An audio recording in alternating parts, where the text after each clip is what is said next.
সকলোকে স্বাগতম জনাইছো গণিত বিষয়ৰ তৃতীয়টো আলোচনা আগবঢ়াব বিচাৰিছো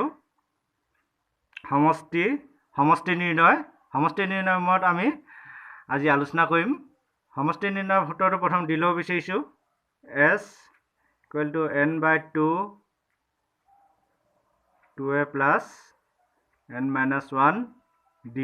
এই সূত্ৰটোত a মানে প্ৰথম পদ d অন্তৰ সাধাৰণ অন্তৰ বুজাব আৰু n মানে পদৰ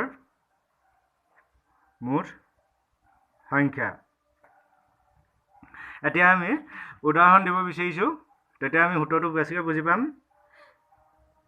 2 5 8 11 ধাৰা হল 23 লৈকে আছে পদ এতিয়া আমি এই সূত্ৰটো অনুসৰি a মান উলিয়াম a সমান a প্ৰথম পদ গতিকে এই ক্ৰমটোত প্ৰথম পদ 2 এটো n মান তাৰ পিছত d উলিয়াম d মানে অন্তৰ বুলি বুজা হৈছে অন্তৰ 2 ৰ পৰা 5 লৈ যিমান আছে অৰ্থাৎ 5 ৰ পৰা 2 বিয়োগ কৰি 3 গতিকে d মান হ'ব 3 আপুনি 8 ৰ পৰা 5 বিয়োগ কৰিব পাৰে বা 11 ৰ পৰা 8 বিয়োগ কৰিব পাৰে একেই ওলাব 3 এতিয়া আমি n মান উলিয়াম n মান উলিয়াবলৈ এটা বুদ্ধি আছে 2 5 8 11 প্ৰত্যেকতে যেহেতুকে 3 যোগ কৰা হৈছে 2 লগত 3 যোগ কৰি 5 5 ৰ লগত 3 যোগ কৰি 8 8 ৰ লগত 3 যোগ কৰি 11 11 ৰ লগত 3 যোগ কৰি 14 14 ৰ লগত 3 যোগ কৰি 17 17 ৰ লগত 3 যোগ কৰি 20 20 ৰ লগত 3 যোগ কৰি 23 23 লৈকে গতিকে ইয়াত মুঠ পদৰ সংখ্যা আমি উলিয়াম 1 2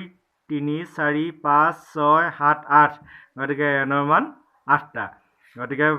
n মান উলিয়াবলৈ এই ধৰণে ক্ৰমটো লিখি ল'ব লগা হ'ব এতিয়া আমি সূত্ৰটো ব্যৱহাৰ কৰিম s সমান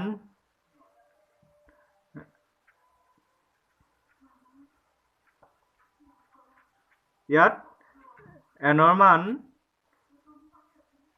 8 n মান 8 তলত 2 আৰু a 2 আৰু a ৰ মাজত থকা চিনটো পূৰণ এটা a মান 2 যোগ n মান 8 বিয়োগ 1 আৰু d মান 3 2 আৰু 8 এটো 2 ৰ 8 হৰণ কৰিলে 4 হ'ব 2 2 গুণ 4 যোগ 8 ৰ পৰা 1 বিয়োগ কৰি 7 7 ৰ লগত 3 পূৰণ কৰিলে 21 গতিকে আমি পিছৰ লাইনলৈ যাওঁ 4 পূৰণ 4 যোগ 21 25 সমান 100 গতিকে এই ক্ৰমটোৰ সমষ্টি হ'ব 100 গতিকে আমি সূত্ৰটো এইটো ব্যৱহাৰ কৰিব পাৰোঁ তথাপি আৰু এটা সূত্ৰ আছে সেইটো দেখুৱাব বিচাৰিছোঁ n + 1/2 এই সূত্ৰটো কিন্তু ক্ৰমিক স্বাভাৱিক সংখ্যাৰ ক্ষেত্ৰতহে কেৱল ব্যৱহাৰ হয় যেনে 1 2 3 4 ধাৰা হল 15 লৈ এনে ধৰণৰ ক্ৰমিক স্বাভাৱিক সংখ্যাৰ ক্ষেত্ৰতহে এই সূত্ৰটো ব্যৱহাৰ কৰা হ'ব কিন্তু যেতিয়া আমি এই ধৰণৰ ক্ৰমবিলাকৰ সমষ্টি উলিয়াব লগা হয় তেতিয়া